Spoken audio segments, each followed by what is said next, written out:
Hi food lovers, welcome back to Parthu's వంటశాల. ఇవాళ మన వంటశాలలో ఎన్నో ఆరోగ్య ప్రయోజనాలున్న రుచికరమైన తోటకూర ఫ్రై ఎలా చేసుకోవాలో తెలుసుకుందాం. ముందుగా స్టవ్ ఆన్ చేసి ఒక కడాయిలో ఒక గ్లాసు నీళ్లు పోసి 1 టేబుల్ స్పూన్ ఉప్పు వేసి అందులో శుభ్రంగా కడిగి కట్ చేసి పెట్టుకున్న 4 తోటకూర కట్టల ఆకులు వేసుకొని మూత పెట్టి 10 నిమిషాల పాటు ఉడికించుకోవాలి. 10 నిమిషాలు ఉడికిన తర్వాత తోటకూరలోని నీళ్ళన్నీ పిండేసుకోవాలి.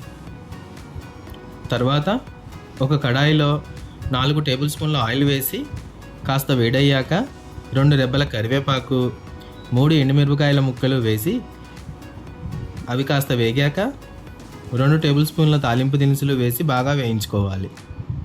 తర్వాత సన్నగా కట్ చేసుకున్న ఒక ఉల్లిపాయ ముక్కలు, కచ్చాపచ్చిగా దంచిన 10 వెల్లుల్లి రెబ్బలు వేసి ఒక 3 నిమిషాలు ఉల్లిపాయల రంగు మారే వరకు వేయించుకోవాలి.